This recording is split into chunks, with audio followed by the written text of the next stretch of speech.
Okay. Example 9 is really showing that you can't always trust your calculator on some things. All right. And so she makes a note down here saying your calculator is programmed to find derivatives by using symmetric difference quotient. This can cause errors. So you must make your final decision based on proper analysis, like we did before. So the calculator doesn't always serve you well. Let's take a look. I mean, I don't know. Let's find out what's going to happen. So I want to try to find the derivative with respect to x. These are the first three questions that we already saw. None of them had a derivative. All right, so I should not be getting answers. All right, so there's absolute value. If you ever wonder where absolute value is, the quickest way to find it is to go to the catalog, and they're all in alphabetical order, and it's right there at the top. But, you could also go through math. That's what I did. I did math, number. It's not that many buttons, but it's just kind of a quick way to get there. All right, so it was the absolute value of x minus 1. We know there's a cusp at 1. So if I ask it for 1, what's it going to say? Let's just see. Oh, you didn't. All right, so all right, this is bad. So the calculator said that there was a derivative there. Why did it do that? It's almost like it averaged the two. That's not a zero. That's a sharp point that's undefined. Some would say the calculator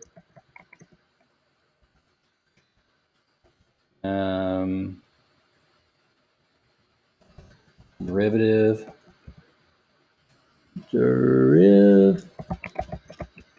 was 1. But no, it said 0. Was 0 when it actually doesn't exist. Oh no. All right, so that's bad. Okay, so down here, let's see what's happening on the next one. So let's go. So it's freaking out the calculator a little bit. All right, so math 8 is the one I want. Derivative with respect to x. You're like, when would you change that? Well, maybe we'll see that later. Do we have a cube root button? Yeah, we do.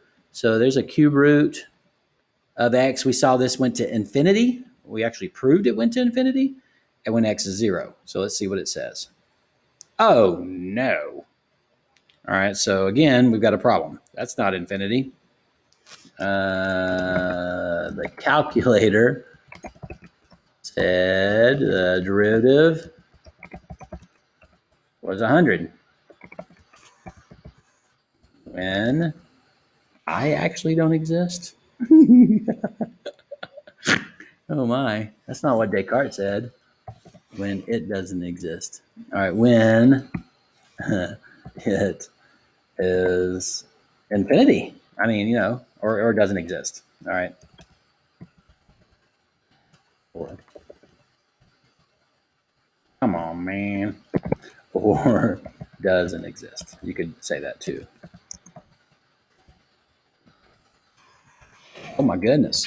All right, now the next one, if this says something, I'm going to freak out because this function didn't even exist at -2. So let's see what happens. Math 8, derivative with respect to x of, we'll make a pretty fraction, alpha f1. Pretty fraction on top is 1, on bottom is x plus 2 squared. Oh my gosh, if this says it's equal to something, that's going to be wild. All right, and of course the problem, the asymptote is at -2. All right, so -2. What do you say? 0? Oh my gosh. Okay, so there we go. So this time the calculator failed us. The calculator said the derivative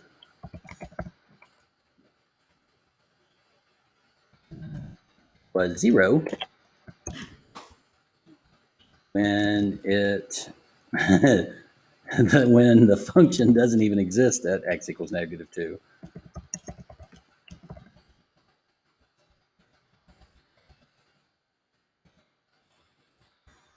Oh, wow.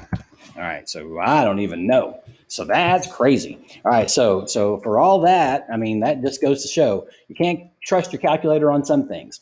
So you definitely have to know what's going on.